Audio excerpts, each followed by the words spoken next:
Break के बाद आपका खैर मकदम है। जिला सांबा के जटवाल में हर साल की तरह इस साल भी नाइट क्रिकेट टूर्नामेंट का आगाज हो गया है। जटवाल यूथ अफेयर्स स्पोर्ट्स कमेटी की जानिब से टूर्नामेंट का इनेकाद अमल में आया। डीडीसी सदर सांबा केशव दत्त शर्मा और एसएसपी सांबा के हाथों टूर्नामेंट का इफ्तिताह अमल में आया। इस टूर्नामेंट में जुमला 32 टीमें हिस्सा ले रही हैं।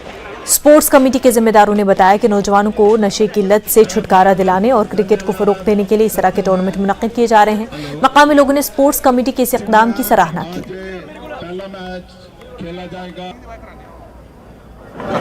टूर्नामेंट मैंने देखा है कि कहीं कहीं बहुत कम जगहों पर होती है और बहुत अच्छा इनिशिएट है इन बच्चों का, खास करके जो भी इनकी ऑर्गेनाइजिंग कमेटी है उनका एक बहुत अच्छा इनिशिएट है।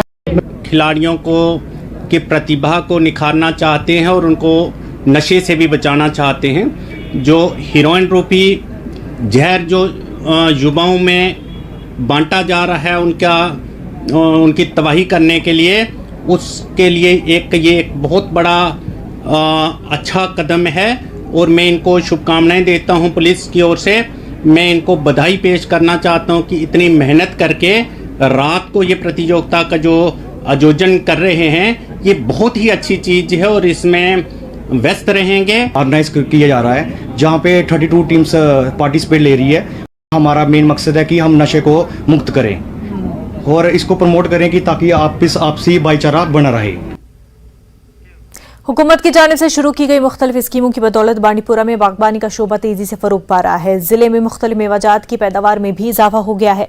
बागबानी के रकबे में इजाफे का ये रुझान पिछले कुछ सालों से जारी है। महकमे के मुताबिक हाई डेंसिटी प्लांटेशन की बदौलत कम वक्त में मयारी और भारी पैदावार की वजह से किसान बागबानी की तरफ ज्यादा तवज्जो दे रहे हैं। मेवाजात की पैदावार में इजाफे को देखकर इंतजामिया ने पहले ही बांडीपुरा में फ्रूट मंडियां कायम करने का ऐलान किया है। हुकूमत मुख्तलिफ स्कीमों का बांडीपुरा में असर देखने को मिल रहा है। हमने मुख्तलिफ स्कीमें यहाँ पर लागू की जिससे हमारा एरिया बढ़ता जा रहा है। आप देखेंगे अगर 5 साल पीछे की बात हम करेंगे तो 6000 तक हमारा जो आर्चर्ड एरिया था वो 6000 पर मुश्तमिल हेक्टेयर पर मुश्तमिल था। इस वक्त अगर हम देखेंगे तो 6824 के करीब हमारा जो हार्टिकल्चर एरिया है under different crops district Bandipora का, तो वो इस साल हमने इसके मजीद 25 हेक्टेयर और एक्सपेंड किए जिसमें मीडियम डेंसिटी वालनट या ग्राफ्टेड वालनट लगाए। सीआरपीएफ ने कालाकोट राजौरी में विलेज डिफेंस गार्ड्स को हथियारों की तरबियत फराहम की। इसका मकसद वीडीसी गार्ड्स को किसी भी हमले की सूरत में गांव वालों की हिफाजत करने के काबिल बनाना है। तरबियत के दौरान मुख्तलिफ किस्म के हथियार शामिल किए जाएंगे। वीडीसी मेंबर ने तरबियत पर इत्मीनान का इजहार किया। कहा कि ये डांगरी का मामला, उसके बाद गवर्नमेंट ने एक ऐलान किया था कि ये लोगों को सफाई की जाए वीडीसी की राइफलों की और लोगों को दी जाए। तो मुझे लगता है कि काफ़ी अच्छा शेड्यूल लिया इन्होंने। हमें गाड़ियां भेज के वहाँ से लाया, इधर वो फायर भी करवाया। जो लोग अनजान थे उनको भी जायज़ सिखाई और हमारी लेडीज भी यहाँ आने के लिए खुश हैं। वो भी कह रही हैं कि हमें भी राइफल दी जाए। छजबल कुलगाम के बाशिंदों की देर न मांग के मद्देनजर मकामी म्युनिसिपल काउंसलर नवाज अहमद खान ने काउंसिल के फंड्स के जरिए स्ट्रीट लाइट्स नस्ब कराई। उन्होंने माह रमजान के मद्देनजर मकामी लोगों को सहूलियत पहुंचाने के गर्ज से गली कूचों की तामीर के हवाले से फौरी इक़दामात पर जोर दिया। उन्होंने नए तामीराती कामों का जायजा लिया और उन्हें फौरी तौर मुकम्मल करने की हिदायत दी।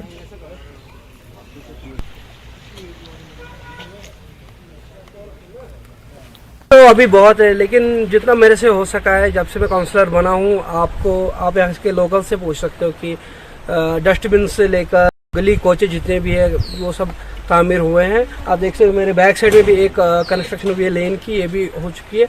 अब माह रमजान की ये डायर नीड थी कि यहाँ पे लाइटिंग सिस्टम नहीं था। बहुत तकलीफ होती थी लोगों को नमाज आने जाने में, तो मैंने सोचा कि पहले ये लाइट्स इंस्टॉल हो जाए मेन पॉइंट्स पे जहाँ पे लोगों की तकलीफें कम हो।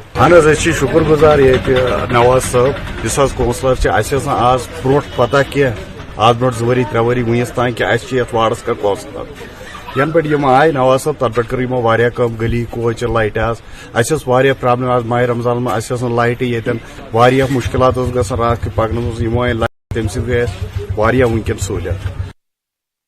JKLH लाइव में फिलहाल इतना ही। हमें दीजिए इजाजत। आदाब।